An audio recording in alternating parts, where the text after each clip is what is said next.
Hello everyone. और आज यार हम सेकंड पार्ट कवर करेंगे अपने टीचिंग एप्टीट्यूड का, जिसमें हमारा टारगेट है भाई 30 में से 30 करके आने हैं ईएमआरएस में।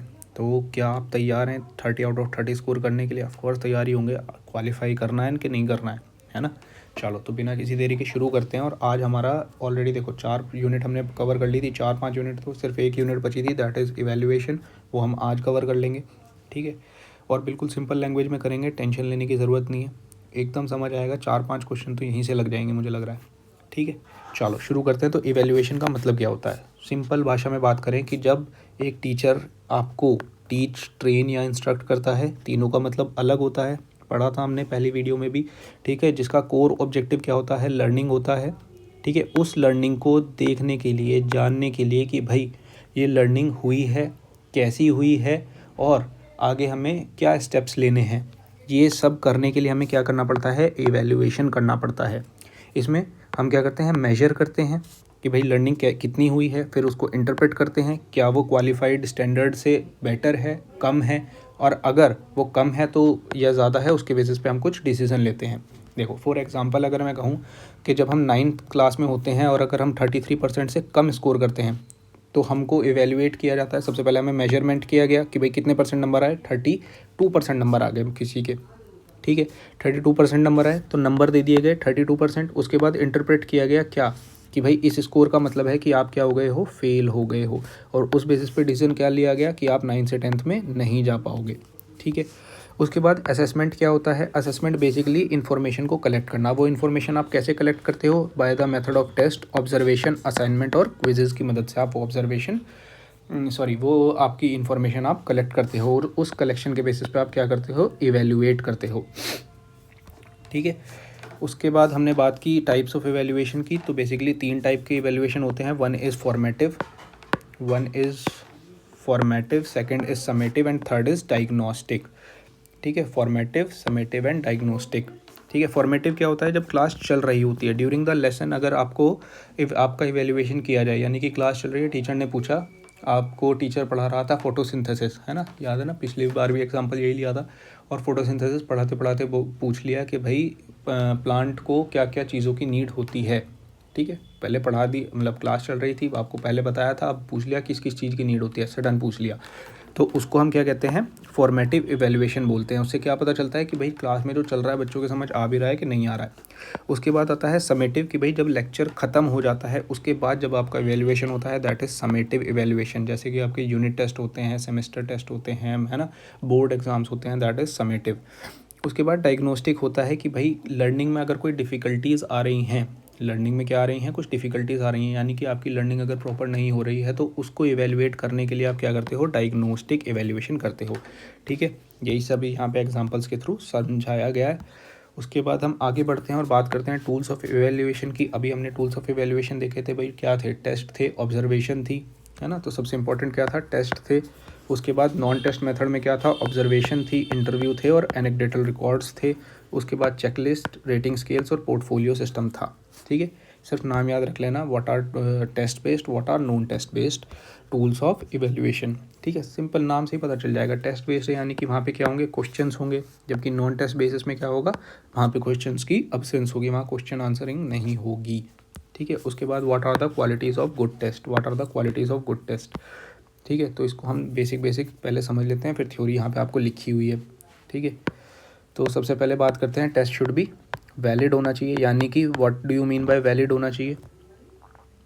वैलिड मतलब होता है कि भाई मेरे को जो उस टेस्ट से मेजर करना है, मेरा टेस्ट वो मेरे को मेजर करके दे दे, तो मैं कहूँगा कि हाँ भाई वो क्या है?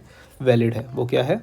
वैलिड है, ठीक है। यानी कि जो मैंने कहा कि भाई मेजर करना है, मेरा गोल है मेजर करने का, वही उसने मेजर करके मेरे को दे दिया। जैसे कि मेरे को मैथ्स का परफॉर्मेंस एवेल्युएट करना है, तो मैं मैथ्स का टेस्ट देता हूँ और वो मैथ्स का टेस्ट मेरे को बच्चों की परफॉर्मेंस बता देता है। बट मैं मैथ्स का परफॉर्मेंस एवेल्युएट करने के लिए इंग्लिश का टेस्ट दे दूँ, तो क्या वो वैलिड होगा? नहीं वैलिड होगा, ठीक है। उसके बाद दूसरा आता है रिलायबिलिटी की भाई जो भी टेस्ट में स्कोर्स हैं, मैं उन पर रिलाई कर सकूँ, है ना, उन पर भरोसा कर सकूँ कि भाई हाँ ये स्कोर जो आ रहे हैं ये क्या रहेंगे, कंसिस्टेंट रहेंगे। यानी कि अगर मैंने आज यूनिट 1 का टेस्ट लिया है तो यूनिट 1 का टेस्ट मैं कभी भी लूँगा, समवेयर बाय द लाइन उतने ही आपके क्या रहेंगे, स्कोर रहेंगे। तीसरा क्या होना चाहिए, यूजेबिलिटी की बात होती है, यूजेबल होना चाहिए टेस्ट, ठीक है, यूजेबल होना चाहिए। यूजेबल क्या कहता है कि भैया ईजी टू प्रिपेयर होना चाहिए, कंडक्ट होना चाहिए और चेक होना चाहिए। साथ ही साथ चौथा पॉइंट क्या आता है, ऑब्जेक्टिव होना चाहिए। क्या होना चाहिए, ऑब्जेक्टिव होना चाहिए।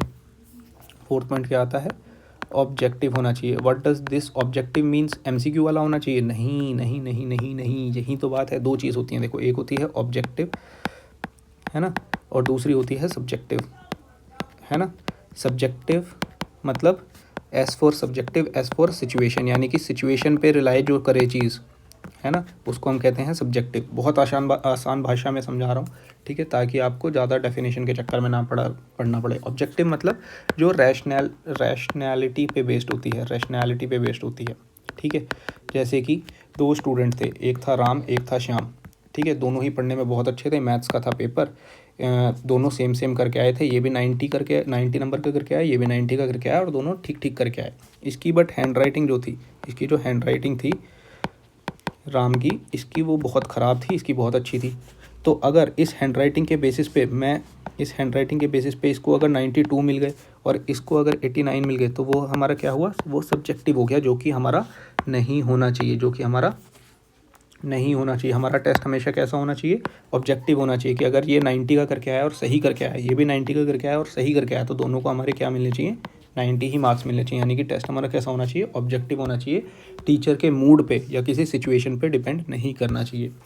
उसके बाद स्टार मार्कर क्वेश्चन आता है, norm reference and criterion reference test क्या होते हैं। देखो, नॉर्म रेफरेंस टेस्ट क्या होता है, जब आप कंपैरिजन कर पाओ अदर स्टूडेंट से, किसी स्टूडेंट का, यानी कि आपको जिसमें रैंक्स दो स्टूडेंट को, कि भाई ये फर्स्ट है ना, ये सेकंड है, ये थर्ड है, इस तरह से जहाँ रैंक करो, वो क्या होता है, एनआरटी होता है, यानी कि नॉर्म रेफरेंस टेस्ट होता है। जबकि अगर एक फिक्स लर्निंग स्टैंडर्ड हो जिसको पास करने पे आप क्या बोल पाओ कि भाई हाँ, ये पास हो गया है, ये स्टैंडर्ड इसने क्लियर कर लिया है, यहाँ पे कोई रैंकिंग नहीं है। जैसे कि ड्राइविंग लाइसेंस का टेस्ट यहाँ पे मेरे को सबसे बढ़िया एग्जांपल लगता है कि अगर आप टेस्ट देने गए, आपने वहाँ जो उन्होंने इंस्ट्रक्शन दिए वो फॉलो कर लिए, यानी कि आप पास हो गए हो, ठीक है।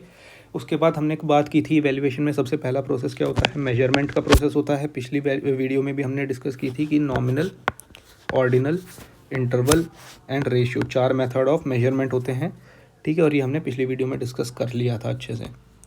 उसके बाद आगे आते हैं ब्लूम टेक्सोनॉमी। इसमें ज़्यादा डिटेल में आपने नहीं जाना है, क्योंकि इतना डिटेल में ना तो आज तक पूछा गया है क्वेश्चन और ना पूछा जाने वाला है, ठीक है। बेसिकली क्या होता है ब्लूम टेक्सोनॉमी, इसमें जो है लर्निंग लेवल्स को क्लासीफाई किया गया है, लर्निंग लेवल्स को क्वालिफाई किया गया है कि लर्निंग काम कैसे करती है ना, कैसे कैसे हम किसी चीज़ को लर्न करते हैं। तो सबसे पहले हम क्या करते हैं, रिमेंबर करते हैं, फिर अंडरस्टैंड करते हैं, फिर अप्लाई करते हैं, फिर एनालाइज करते हैं, फिर एवेल्युएट करते हैं, और सबसे हाईएस्ट लेवल ऑफ लर्निंग क्या होता है, क्रिएटिंग होता है। सबसे हाईएस्ट लेवल लर्निंग क्या होता है, क्रिएटिंग होता है। तो यहाँ पे आपके दो क्वेश्चन बन सकते हैं। एक तो आपसे पूछा जा सकता है हाईएस्ट लेवल ऑफ लर्निंग क्या होता है अकॉर्डिंग टू ब्लूम्स टेक्सोनॉमी, आप तुरंत बता दोगे क्रिएटिंग। या फिर आपको ये 4 पॉइंट दे सकते हैं कि भाई रिमेंबरिंग दे दिया, अप्लाइंग दे दिया, एनालाइज दे दिया, क्रिएट दे दिया, और कहेंगे आपको कि इनको अकॉर्डिंग टू ब्लूम टेक्सोनॉमी आप इनको क्रोनोलॉजिकली अरेंज कर दो, ठीक है। आराम से कर दोगे, अब तो कोई दिक्कत ही नहीं है। उसके बाद आता है what is CCE, that is continuous and comprehensive evaluation, ठीक है। इसकी एक तो सबसे पहले हमें क्या याद रखनी है, हमें इसकी फुल फॉर्म याद रखनी है। यानी कि क्या होता है, कंटिन्यूअस और comprehensive. What does continuous means, continuous means कि भाई आपकी रेगुलरली हो रही है, और comprehensive means it is not just measuring your academic performance but also measuring your behaviour, यानी कि आपकी वैल्यूज़ और आपका एटीट्यूड भी क्या कर रहे हैं, एसेस कर रहे हैं, साथ आपके टेस्ट यानी कि आपकी एकेडमिक परफॉर्मेंस को भी मेजर कर रहे हैं। दोनों में डिफरेंस होता है। ये क्या होता है, ये क्वांटिटेटिव होता है, ये कैसा होता है, ये क्वांटिटेटिव होता है, और असेसमेंट क्या होता है, क्वालिटेटिव होता है, ठीक है। और इवैल्यूएशन, जब हम ये दोनों एक साथ करते हैं तो हमारा क्या बनता है, हमारा इवैल्यूएशन बनता है।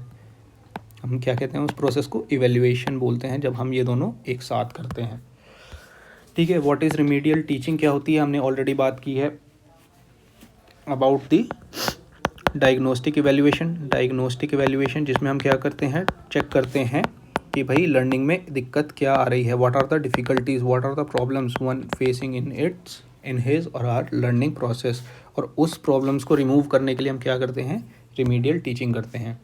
ठीक है, सो यहीं के साथ आपका ये इवैल्यूएशन वाली यूनिट भी ख़त्म होती है। तो हमने सारी थ्योरेटिकल यूनिट तो कवर कर ली हैं, अब हम क्या करेंगे, MCQs प्रैक्टिस करेंगे। तो उसके लिए पार्ट 3 बना देता हूँ, ठीक है, क्योंकि ये वीडियो ऑलरेडी 10-12 मिनट की तो हो गई होगी आई थिंक। ठीक है, तो MCQ वाली ज़रूर करना, ऑलमोस्ट 125 MCQs हैं। PDF आपको टेलीग्राम चैनल पे मिलेगी, लिंक उसका डिस्क्रिप्शन में है। और 125 सारी वीडियो में नहीं करेंगे, बट हाँ जितने भी मोस्ट इंपॉर्टेंट क्वेश्चन होंगे वो सब हम यहाँ पे कवर कर लेंगे। ठीक है, तो अगर वीडियो अच्छी लगी है तो आपको पता है क्या करना है, लाइक करना है, सब्सक्राइब करना है, शेयर करना है। ठीक है, और टारगेट क्या है, 30 आउट ऑफ 30। ठीक है,